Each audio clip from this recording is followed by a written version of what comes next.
Hidup guru, hidup PGRI, solidaritas. Yes. Assalamualaikum warahmatullahi wabarakatuh. Waalaikumsalam warahmatullahi wabarakatuh. Bersama saya Suci Ningsi. Pada kesempatan ini saya ditemani oleh Ibu Heni Meideviani dalam acara ngobrol bareng tentunya, Bu. Acara ngobrol bareng, ya, kita akan santai bersama beberapa saat ke depan untuk bincang-bincang tentang yang lagi trending saat ini, yakni pelaksanaan kurikulum Merdeka Belajar. Oke, Bu. Sebelumnya bagaimana kabarnya Ibu Heni? Alhamdulillah ini sehat walafiat dan tetap semangat. Luar biasa. Alhamdulillah kita bisa bersama di sini ya, bincang santai ini kita akan obrolin tentang tadi Merdeka Belajar. Merdeka Belajar yang di tahun pelajaran 2020-2023 ini ya mulai diimplementasikan di tingkat dasar. Seperti itu, iya.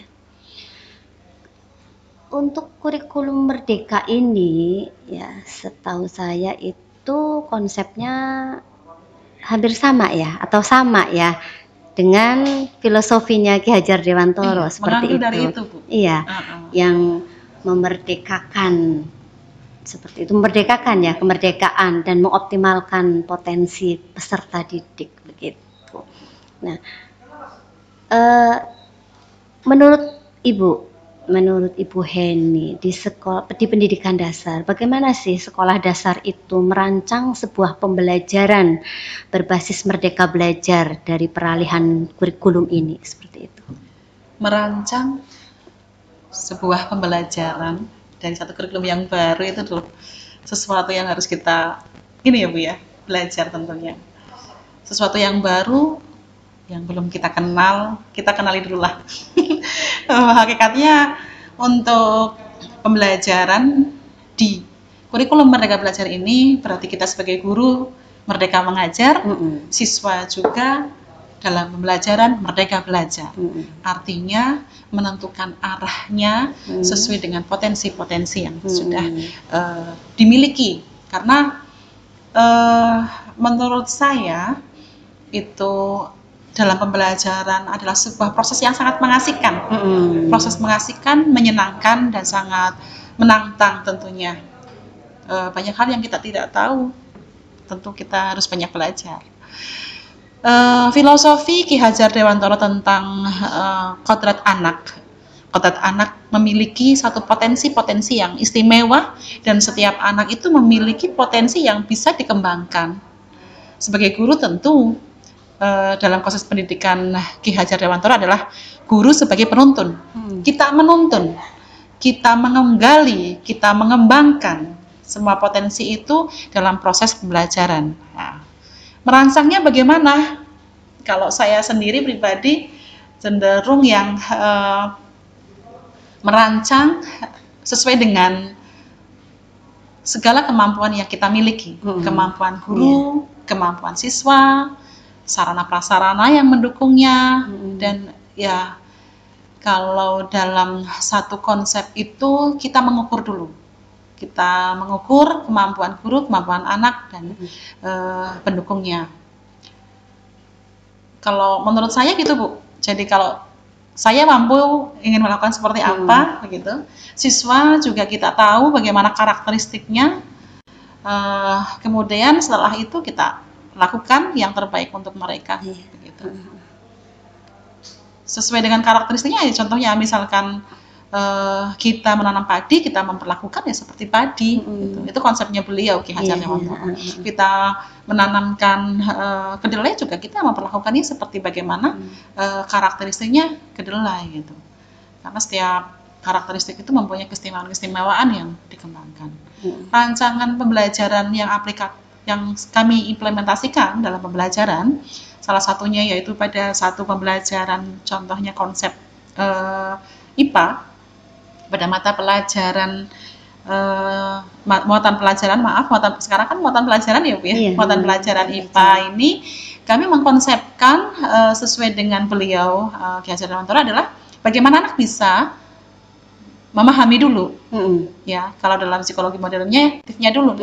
Kemudian bagaimana anak bisa ngerosok dulu, ngerti terus ngerosok.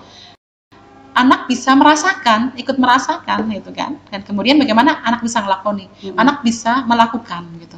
Nah, yang paling ideal menurut saya adalah pembelajaran dengan praktek langsung.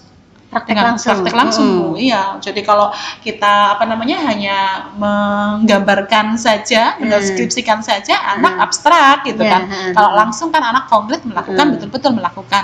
Dan anak sebagai pelakunya langsung, bukan gurunya. Guru hanya memfasilitasi saja untuk dapat melaksanakan secara maksimal begitu. Soalnya berbagi sharing ya Bu ya, berbagi cerita. Saya di kelas itu kan punya anak impulsif juga yang harus dipertimbangkan. Kalau secara kognitifnya belum memahami, biasanya dari beberapa pengalaman praktek, malah justru anak-anak impulsif ini lebih antusias dan lebih cepat. Cepat tanggap. Dalam contohnya kemarin ya, praktek IPA itu tentang rangkaian listrik, Bu. Ada rangkaian listrik seri, paralel, dan kombinasi. Kemudian kami mempraktekkan dengan membuat lampu lalu lintas sederhana dengan bahan-bahan yang sederhana itu, ya kardus, sepatu, kemudian memanfaatkan barang bekas ya Bu ya. Kalau misalkan kabel-kabel juga tetap kita upayakan kabel-kabel yang ekonomis, kabel yang kecil yang jangan terlalu besar Bu gitu.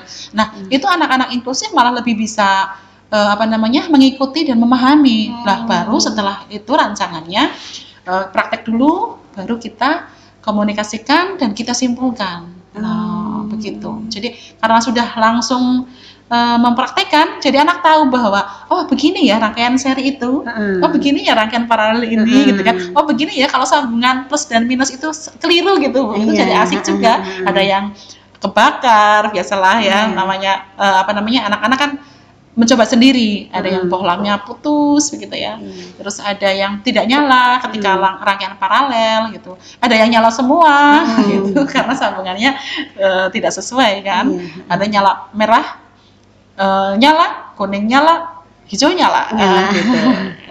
Dan itu setelah kesimpulan baru anak-anak benar-benar memahami konsep bahwa rangkaian-rangkaian itu bisa dipraktekkan, bisa dimanfaatkan dalam kehidupan sehari-harinya, dan dalam materinya pun akhirnya tersampaikan konsepnya tentang rangkaian-rangkaian sederhana tersebut. Itu yang pengalaman yang kami sudah coba gitu. Artinya bahwa anak-anak di dalam proses pembelajarannya itu mereka merasa senang karena mereka bisa mengeksplor apa yang ingin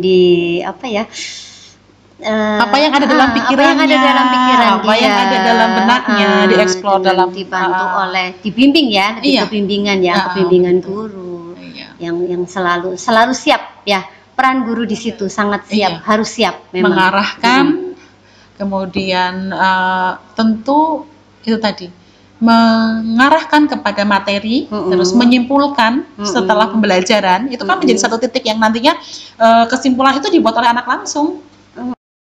Dicatat langsung oleh anak karena anak sudah melewati masa-masa itu ya, masa-masa tadi mereka sudah mencoba sehingga mereka paham apa yang harus dilakukan, apa yang harus disampaikan nanti kepada dalam kesimpulan itu. Seperti itu. Menurut saya konsep Merdeka Belajar itu sangat luar biasa, Bu. Banyak sekali yang kita dapatkan, banyak sekali yang dapat mengesankan untuk siswa maupun untuk guru, tidak hanya untuk siswa gitu ya. Karena merdeka itu adalah sesuatu dambaan, sesuatu idaman setiap orang gitu kan ya. Gitu. Jadi kalau misalkan dalam mengajar kita merdeka tanpa tekanan, dalam belajar anak merdeka tanpa tekanan, insya Allah tujuan pembelajaran dapat tercapai. Demikian bincang saya kali ini dengan Ibu Heni Mei Deviani tentang Merdeka Belajar yang banyak menginspirasi kita tentunya. Terima kasih. Assalamualaikum warahmatullahi wabarakatuh.